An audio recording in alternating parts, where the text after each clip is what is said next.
This week, Darin Lahners sheds some light on some of the wild conspiratorial manifestos that have been dropped off at Masonic lodges all over Illinois. How does this speak of the collective opinion of Freemasonry today? And what are its dangers?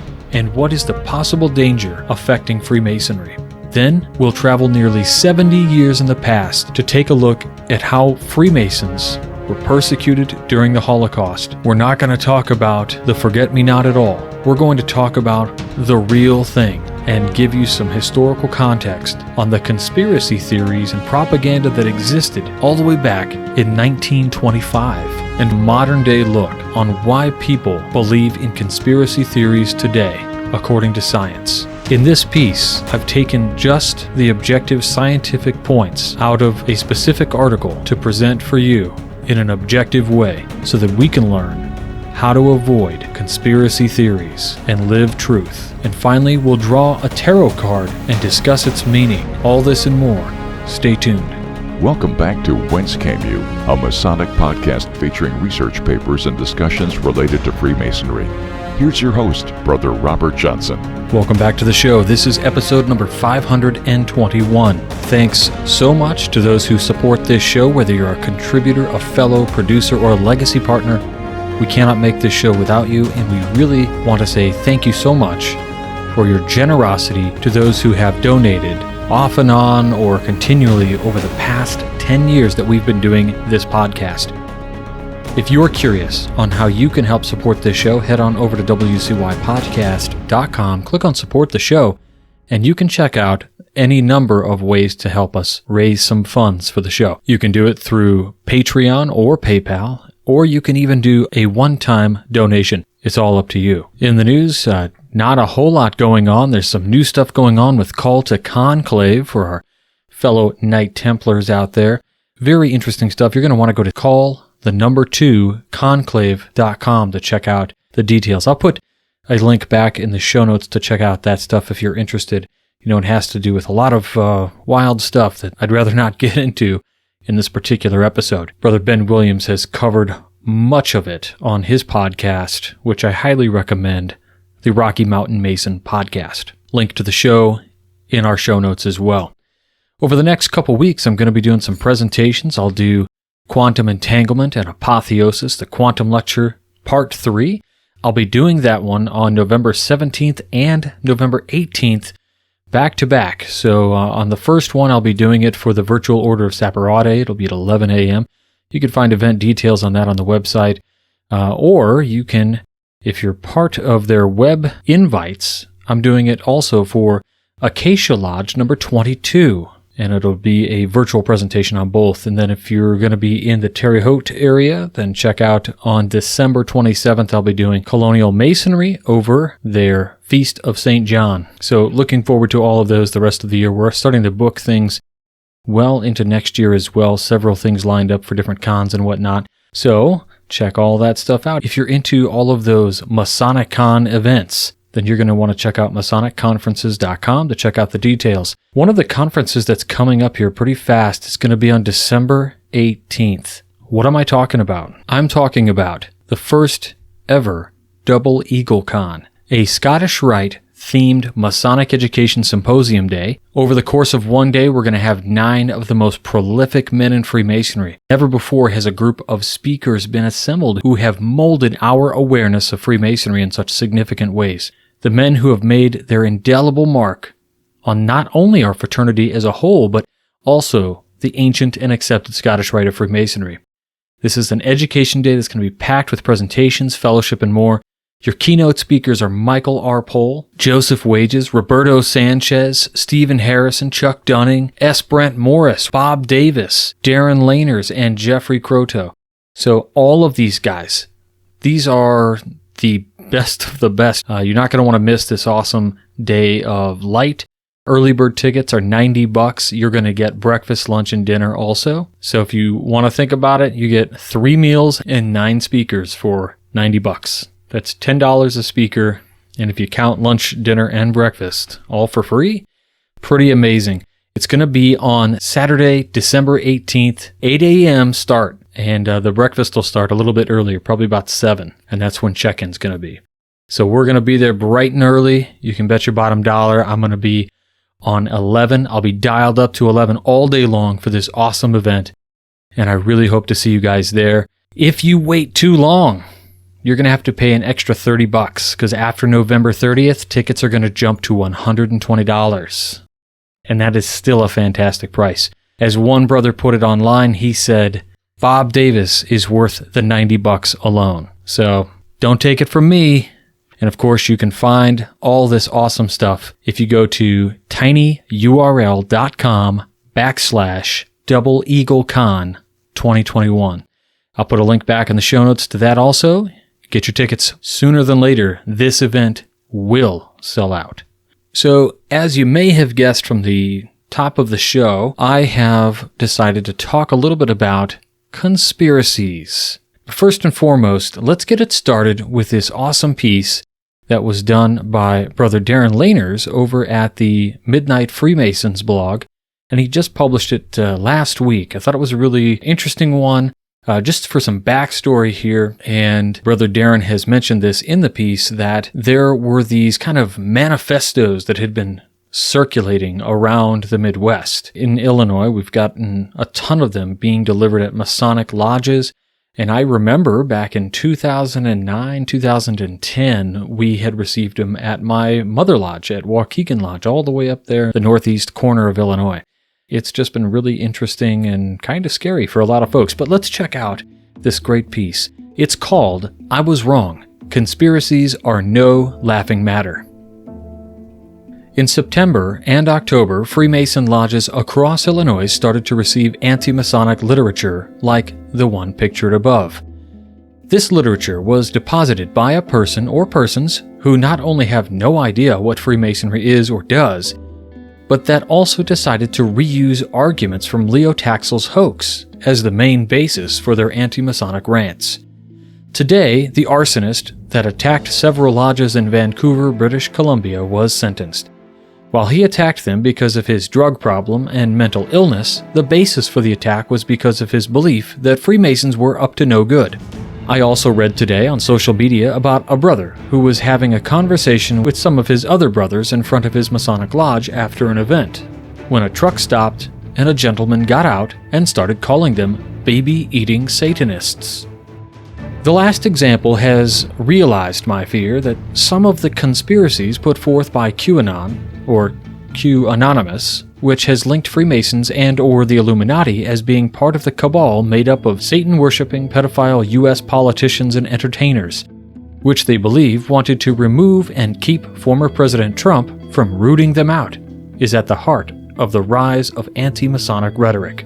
It's gotten so bad that there are people claiming that the Bible that President Biden took his oath on is a Freemasonic Bible, further giving credence to their beliefs. We only need look back in our recent history to see what popular anti-Masonic sentiments did to our craft. This culminated with the formation of a political party that sent members of it to Congress in the 1830s. Is it only a matter of time before we face similar forces? When I raised my concerns about this disturbing trend on other social media platforms, most of the reaction I have received is that I'm somehow legitimizing the conspiracies by addressing them. Unfortunately, I do not think that we can afford to bury our collective heads in the sand and believe that these people that believe these conspiracies are going to disappear. They're growing in number. They're not going anywhere. Recent polls have shown that 15 to 20% of Americans agree with QAnon's beliefs, while others have shown that it's more like 4 to 5%. Any percentage over zero is too much. Back in the simpler days of 2017, I wrote a satirical piece for this very blog about conspiracy theories and Freemasonry. In that piece, I can say I was wrong. At the end of the article, I stated that I didn't care what someone believed as long as they were a brother. Unfortunately, I need to say that this is no longer the case. I do not care what your religious beliefs or political affiliations are as long as they are not ones that hold that Freemasonry is evil, immoral, or indecent. If you subscribe to anti-Masonic conspiratorial beliefs, then we are in opposition. Yes, I understand that I also just wrote an article about being curious and not judgmental. However, I cannot in good conscience do that when the person on the other side of the argument has already judged the institution of Freemasonry as being something that is not and will never be. I want to be clear because I don't want to get accused of taking sides politically for having specifically called out QAnon. This isn't a political issue. Any group that holds anti-Masonic conspiratorial beliefs, regardless of their political leaning, is a direct threat to the institution of Freemasonry. Also, it's just plain rubbish. Our new Grand Master in Illinois, Most Worshipful Brother Michael Jackson, made a very important point to the Freemasons gathered at our annual communication in October. His point was that a Masonic lodge is like the human body. If it is not active, it will atrophy and will most likely die. However, if it is active and healthy, then it has a better chance of survival. His words ring true, as there is only one way to combat conspiracies, and it's something that my mother lodge has been struggling with. Hell, many lodges are struggling with this. The only way to combat conspiracies is to show that they are not true by being transparent and active in your community. This means opening your lodge doors by having open houses and inviting your community in. Yes, we need to start talking about what Freemasons are and what we do in public forums. Not only this, but we also need to start participating in community events and actively promoting our charitable efforts in the media, social and otherwise, if we are not already doing so. While we might not convince someone that is firmly entrenched in their conspiratorial beliefs about Freemasonry, we can at least try to make sure that those same beliefs don't spread like cancer in our communities by showing that we are the opposite of what those conspiracies say we are. We will not be giving away our secrets by doing so. Who knows, maybe we might even gain a few members as well. We just need to make sure that we're doing our due diligence and guarding the West Gate. Darin A. Lahners. So where Darin's coming from with this is really interesting because we've seen kind of a line drawn in the sand, and there's a lot of members of our Masonic fraternity who actually kind of follow QAnonymous, which is what's interesting because they're members of our fraternity, and QAnon has, in fact, made a target of some Masonic lodges the world over. So it is a very curious thing indeed. So let's talk a little bit more about the persecution of Freemasons in history. Now, Elaine Polonius Felon, back in July of 2020, wrote a piece called Persecuted Masons, the Holocaust and Hitler's Attack on Freemasonry for the philosophicalsociety.org. Now, before we jump into it, we do have to acknowledge that there is quite a bit of misinformation about the forget-me-not pin, which was proven to actually not be something that was legitimately used to identify Freemasons at all. But it is a romantic story. But let's go ahead and check out what this piece has to say. Persecuted Masons, the Holocaust and Hitler's Attack on Freemasonry by Elaine Polonius Felon. As one of the deadliest genocides in world history, the Holocaust was a systematic, bureaucratic, state-sponsored persecution and murder of millions of individuals by the Nazi regime. The word Holocaust comes from the Greek word holocauston, which refers to an animal sacrifice offered to a god, in which the whole animal, olos, is completely burnt, kostos. The first recorded chronicler of the term holocaustum in an English work was a 12th century British monk named Richard of Devizes. In his political work of 1658, Discourse, Urn Burial, Thomas Brown utilized the word Holocaust to denote a great massacre. From 1941 to 1945, targeted individuals were systematically murdered in the Holocaust as part of broader acts of oppression of various ethnic and political groups in Europe by the Nazi Party. While the Jews were the largest group targeted, other victims included the Gypsies, the Slavs, the disabled, homosexuals, communists, and Freemasons. Over 6 million Jews were killed in the Holocaust, while the total number of murdered individuals is calculated to be over 11 million people. Historical scholars estimate that more than 80,000 Freemasons were executed by the Nazis and their collaborators. Nazi propaganda connecting Jews and Freemasonry. Adolf Hitler's hatred of Freemasonry, as well as his belief that Freemasonry supported the Jews, is well documented. In 1925, Hitler wrote of his plans to destroy Freemasonry, stating, quote, "Ourselves or the Freemasons or the Church, there is room for one of the three, and no more. We are the strongest of the three, and shall get rid of the other two." End quote. Nazi Party officials were given a guide and instructional letter, which outlined part of Hitler's propaganda scheme against Freemasonry and Jews, which stated, quote, "The natural hostility of the peasant against the Jews, and his hostility against the Freemason as a servant of the Jew, must be worked up to a frenzy." End quote. Nazi propaganda was directed to link the Jewish people and the Freemasons, where both groups were represented by the form of a snake. The German publication Der Stürmer, the Assault Trooper, published articles and cartoons that attempted to portray a Jewish Masonic conspiracy. Freemasonry also became a particular obsession of Reinhard Heydrich, the chief of the Nazi intelligence force, who stated that Freemasons, along with the Jews and the clergy, were the most implacable enemies of the German race. In 1935, Heydrich wrote that, quote, "A Jewish liberal and Masonic infectious residue that remains in the unconscious of many, above all in the academic and intellectual world." End quote. As part of their propaganda campaign against Freemasonry, the Nazis created anti-Masonic exhibitions throughout occupied Europe. The Nazi Gestapo seized the membership lists of the Grand Lodges and ransacked Masonic libraries and lodges. The items stolen from Masonic buildings were exhibited in many anti-Masonic expositions. The Nazi leader, Dr. Joseph Goebbels, created the first of these public displays in Munich, Germany in 1937. In October of 1940, the German-occupied Paris erected an anti-Masonic exhibition. A similar event was hosted in German-occupied Brussels in February of 1941.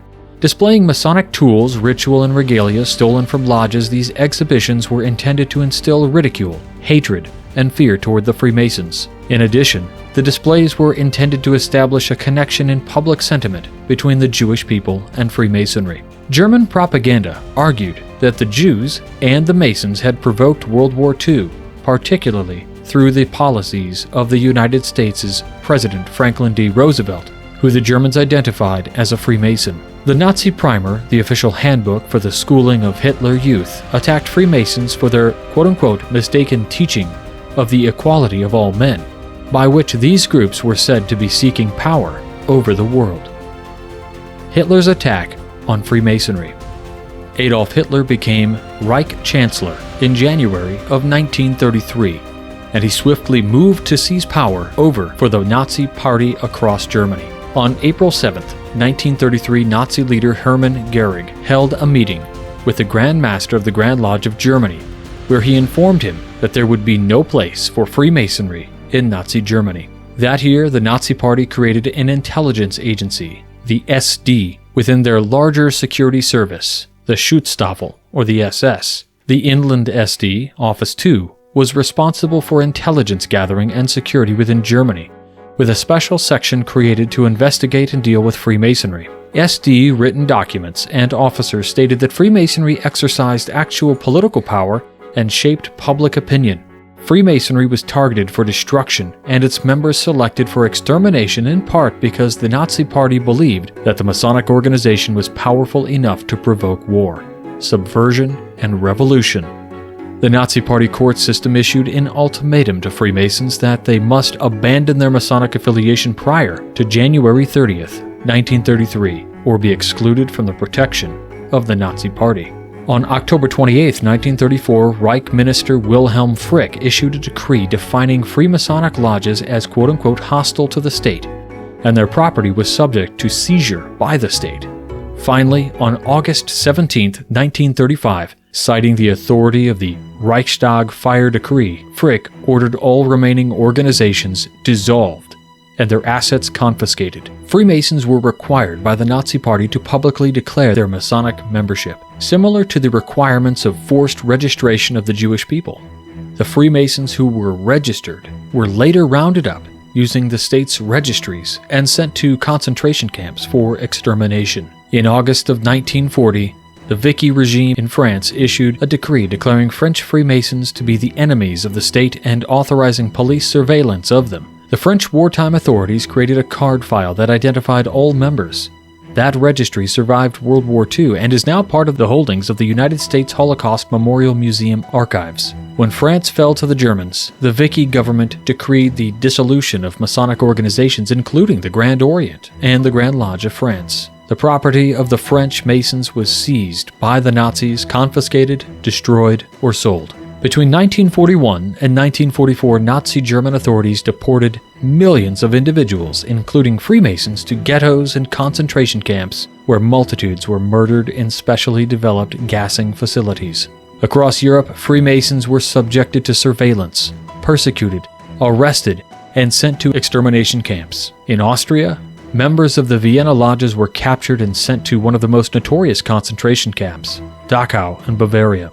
The Nazi protocol was repeated when Hitler invaded Czechoslovakia, Poland, Holland, and Belgium.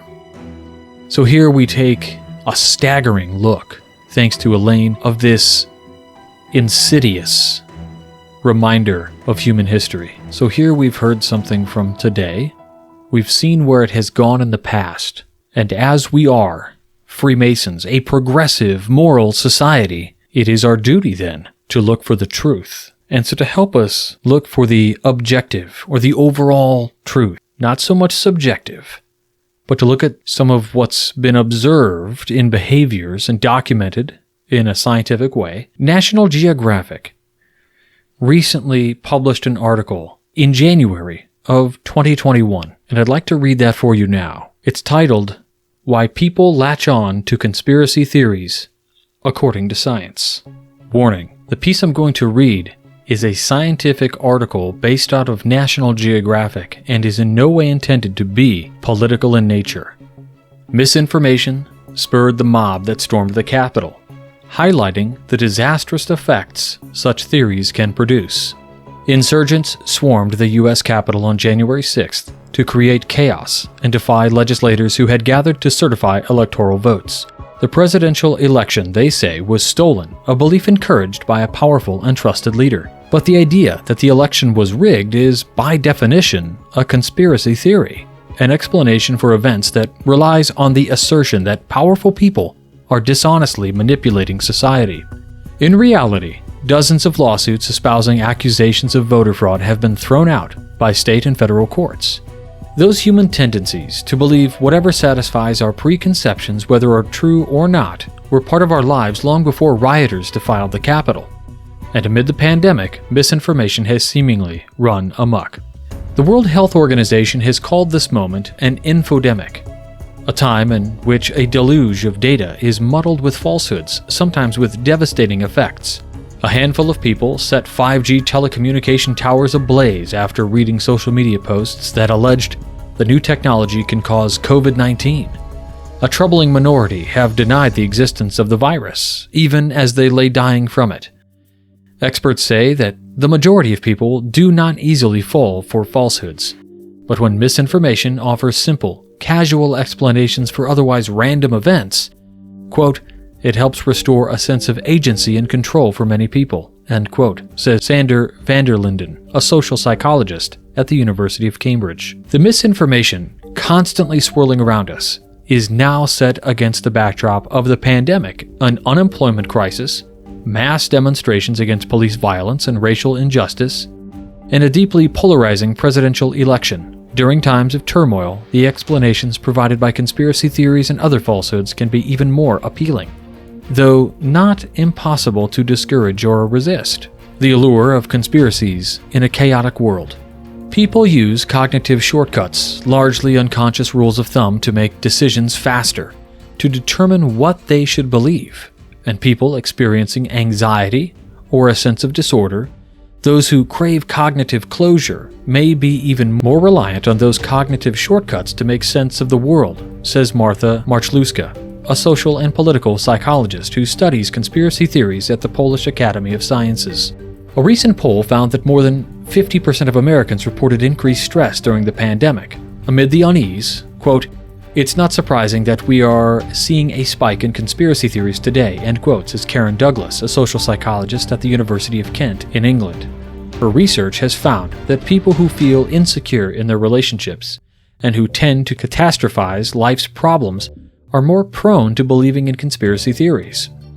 Many of the conspiracy theories circling today seek to explain the pandemic itself. A study published in October by van der Linden and colleagues presented residents from the US, UK, Ireland, Spain, and Mexico with statements that contained common misinformation and facts about COVID-19. While a large majority accurately identified misinformation, some people readily accepted the falsehoods. That includes between 22 and 37% of respondents, depending on the country.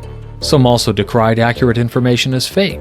The same participants who believed misinformation were also less likely to report that they complied with COVID-19 health guidance and were more likely to express vaccine hesitancy. The finding supports a body of research that shows people's willingness to believe fake news can have real behavioral effects, says Jan Willem van Prooijen, a social psychologist at Vrije Universiteit Amsterdam. Experts also say that people are more likely to believe misinformation that they are exposed to over and over again. Quote-unquote, the brain mistakes familiarity for truth, van der Linden says. Collective narcissism. Another psychological factor that can lead to belief in conspiracy theories is what experts call collective narcissism, or a group's inflated belief in its own significance. Marchluska's research suggests that collective narcissists are apt to look for imaginary enemies and adopt conspiracy explanations that blame them. The urge is particularly strong when narcissistic people fail, or members of their group fail. Quote, for some people, conspiracy beliefs are the best way to deal with the psychological threat posed by the future, end quote, Marchluska says, adding that this phenomenon was likely at work as rioters stormed the Capitol.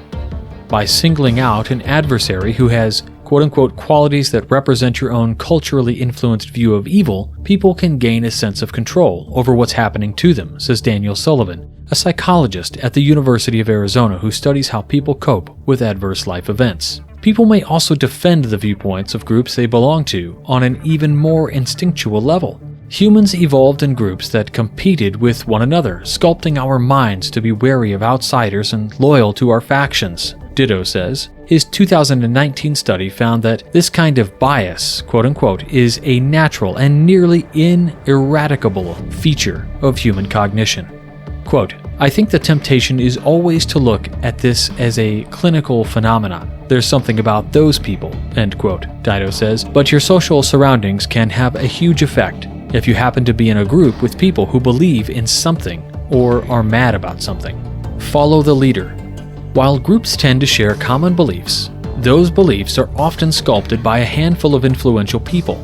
An October poll of more than 2,000 Americans conducted by Joseph Usinski, an associate professor of political science at the University of Miami, found that what people believed was closely aligned with what they had been told by their political leaders. For example, 56% of people who identified as Democrats agreed that there was a conspiracy to stop the U.S. Post Office from processing mail-in ballots, compared to only 31% of Republicans. People, quote, who believe in conspiracy theories usually seek a savior, someone who will help them protect their in-group from conspiring events, end quote, Marchluska says. She points to QAnon, a conspiracy theory that proliferated online and falsely alleges a powerful group of satanic pedophiles is plotting against President Trump. Quote, there is no doubt that conspiracy theories and misinformation have been used by powerful figures over the ages, Marchluska says. They serve an extremely dangerous political weapon, helping manipulate the public to gain the power. First you search for imaginary enemies, then you prepare yourself for a fight. The final stage is usually tragic. You hurt innocent people, end quote. Identifying the truth. Once people believe something, it can be almost impossible to dissuade them. Emily Thorson, a political scientist at Syracuse University, refers to this psychological phenomenon as belief echoes, an obsessive emotional response to information that can linger even after we know it's false. When misinformation is covered in the news, often in an attempt to disprove falsehoods, the coverage can inadvertently aid in creating familiarity with incorrect beliefs. A recent study found this was especially true amid the pandemic, as media reports sometimes amplified the voices of people who quote-unquote advocated unproven cures, denied what is known scientifically about the nature and origins of the novel SARS-CoV-2 coronavirus, and proposed conspiracy theories which purport to explain causation and often allege nefarious intent, unquote. But experts say that educating people about the ways misinformation spreads can make a difference. In a recent study, van der Linden looked at whether preemptively warning people about the techniques that are used to spread falsehoods can help them gain immunity against fake news. He found that once people were warned about common misinformation techniques, including appealing to people's emotions or expressing urgency in a message, participants were more likely to identify unreliable information. Changing how often we are exposed to inaccuracies can also have an effect. Social media platforms where misinformation can spread rapidly are starting to experiment with removing unreliable posts. A 2019 study found that people trust mainstream news sources more than hyper-partisan or fake sites, which means social media platforms can help if they prioritize posts from credible sources, experts say. When it comes to pandemic misinformation, personal relationships with doctors and other health experts can play a critical role.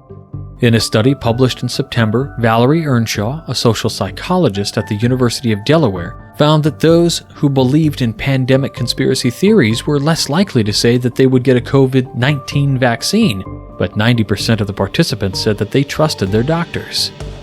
The finding adds to existing research showing doctors can help stymie the spread of health falsehoods directly. But overall, Vitriol says society could benefit from the idea that it is okay to be wrong. Quote, "People don't like knowing things, and often feel obligated to form opinions about things they don't understand," he says. To discourage people from clinging to false beliefs, we should encourage the idea that it's rational to change one's mind in the face of new information. End quote. Now, if this particular article sounded a little chopped up, that's because it is chopped up. What I attempted to do was to pull the objective science out of this article without mentioning some of the specific examples that the article mentions, because I did not want to taint the article into a certain political camp. If you'd like to read the article in full yourself and see some of the examples they talked about, then I urge you to check out the link in the show notes. So now we've come to the full circle here in this idea that we have conspiracies going on today against the Masonic lodges. We had conspiracies in the past. We've talked about why people latch onto conspiracy theories according to scientific and psychological minds that give us the reasons for this. And we even have identified Freemasons who believe in conspiracy theories even when Freemasonry is a part of those theories. So I ask all of you, I think the question this week is, are there conspiracy theories that you believe in, and why do we believe in them? Is there a conspiracy theory that you once believed in that you no longer believe in because you had the freedom to change your mind? It really is a freedom. You are a free builder, and everybody's a free builder, really. But for a Mason, you are turned on, you are tuned in to a higher mind. And in this higher mind, you're actively seeking answers. So that is the question for this week. I want to know, have you ever bought into a conspiracy theory and then had your mind changed? You don't have to say who changed your mind. You can tell us the story. For instance, I still believe in a U.S. cover-up of the JFK assassination. Have I changed my mind about that conspiracy? No. What's something that I believed that I don't believe today, that I was talked out of? That's something I'm going to have to think about myself. And I'll put my answers in the Facebook group also. So if you're out there and you are a supporter of this program through either PayPal or Patreon, you have access to the Craftsman Plus Facebook group. You find it, join, I'll verify the membership and click accept, and then you'll be in there and you'll be able to interact with the rest of us. Now, I hope you enjoyed this look at conspiracies and how Masonically we can course correct and maybe help the world. Now, before we leave you this week, we have one last thing to do. We got to draw the tarot card for this week. Here we go. Now, last week we drew the High Priestess. We explained that one a little bit. Give a quick shuffle. If you're just joining us this week, what am I doing? Well, the idea is to pull a random tarot card, look at its symbolism, and see what that could mean for us in a psychological sense. What are we going through right now in our lives? And how can a tarot card help us to look at whatever our situations are in a little bit different of a light? I'm working with the entire deck, not just the Major Arcana, although it was neat to get a Major Arcana card last week. From week to week I might change decks, but I'm still going to be using the Smith-Waite deck this week, and so I'm going to go ahead and pull our card. Well, this week we pulled another Major Arcana. Which card? How about Key 15? For our tarot experts out there, I just pulled the Devil. Now, the Devil Tarot card is typically shown with a sort of devilish creature, a Baphomet-like individual, who actually, in front of him, is a man and a woman in the nude. They are chained. The man has a tail of fire. And typically, the card refers to, sometimes we talk about in psychological work, your shadow work. So it kind of deals with your shadow self, your attachment to things, the addiction to things, restriction, and even your sexuality. Well, the Devil card is also like the horned goat of Mendes. It's half man, half goat, right? And originally, Baphomet is related to Eliphas Levi's work, relates to a sort of rebus, a balance between good and evil, male and female, human and animal. But really, it has taken a much different approach in the last 20, 30 years, and is almost completely regarded as some sort of occult satanic symbol, which it is not. Before we freak out, right, this is not a divinatory reading. It doesn't mean anything bad is going to happen. In fact, we're only using it to contemplate what is in our own minds today, things who are living upstairs in our minds and not paying rent. So the interesting part about the Devil card that I pulled is I actually pulled it inverted. This is a little bit different because I'm using the Smith-Waite deck. There is, in fact, different meanings if we pull the card upright or reversed, or, as I said, inverted. So here we go. Here's what this means.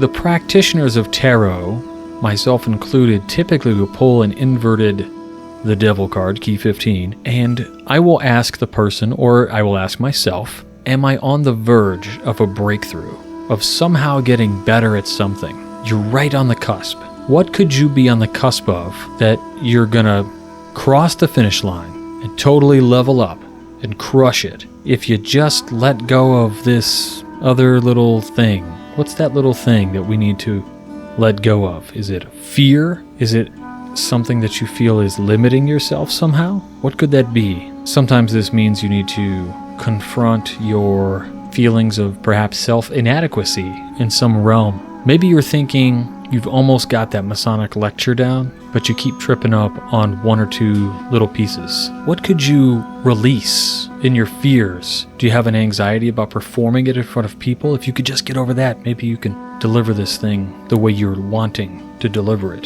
And lastly, one of the things with the Key 15 inverted could mean that, are we hiding something from somebody that we love? Maybe it's time to get honest about something. When the card is upright, it relates to attachments. So if it's inverted, maybe this means that you're on the cusp of finally getting rid of your dead weight. And I hope that's the case for all of you, that you're casting off the things that don't matter and you're focusing on the things that you should focus on. Maybe that's family. Maybe that's your job. Maybe that's finally finishing that book you've been writing. Or maybe it's focusing on that financial goal that you had, whatever that is. So I hope you guys have fun with this little exercise in contemplation. As I leave you, I hope that in the coming hours and maybe over the next week or so, we think about focusing on this positive idea that you're right on the cusp of making this awesome breakthrough. What are you on the cusp of making that breakthrough about? It's got to be something. Everybody's on the cusp of breaking through on something. What is it and how can you make it happen? I hope you do. That's it for this week. One more time, I want to thank all of our contributors, fellows, producers, and legacy partners for making this show happen. If you're curious on how to help make the show come to life every single week, 50 episodes a year of Masonic education, head on over to wcypodcast.com, click on support the show, and see how you can help. But until next week, stay on the level. For Whence Came You, I'm Robert Johnson. Take care. You've been listening to Whence Came You, a Masonic podcast featuring research papers and discussions related to Freemasonry with your host, Brother Robert Johnson. Be sure to join us for our next edition.